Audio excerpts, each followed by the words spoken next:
Hello guys, welcome back to VS blogs. तर कसे आहात सर्वजण? होप्स सगळे मजेत असाल. तर आत्ता वाजले तर रात्रीचे 7 आणि आज आहे संडे. सो आम्ही उशिरा बाहेर जातो आहे कारण हे यांचं म्हणजे डेली वर्किंग होतं आजही. सो मग त्यामुळं आम्हाला वेळ नाही भेटला दिवसभर.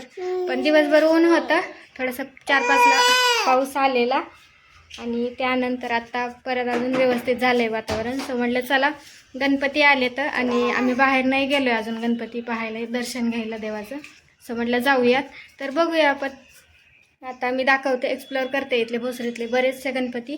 तर बघा, तुम्ही पण बघा. आणि त्यानंतर अजून बऱ्याच प्रकारचे असतात ते वेगळे वेगळे. सो बघूयात, चला ब्लॉग कंटिन्यू करा.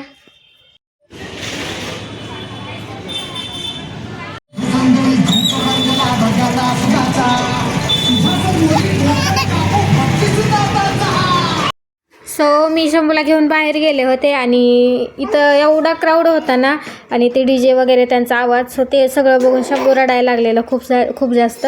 तर मग म्हटलं चला जाऊ द्या, आता दुसरीकडे जाऊयात. सो सगळीकडे तसाच करू लागला तो काय शांत बसलाच नाही. आणि इथे नाटक वगैरे चालू होते, खूप छान होतं बघायसारखं आणि खूप सुंदर यांनी डान्स वगैरे केलेला, खूप छान नाटक होते यांचे बघायसारखे.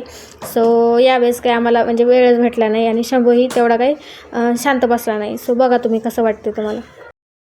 जासूस खबर लाए हैं कि सिवा सावली के प्रतापगढ़ पे छुपा है, अब हम वाई जाएंगे.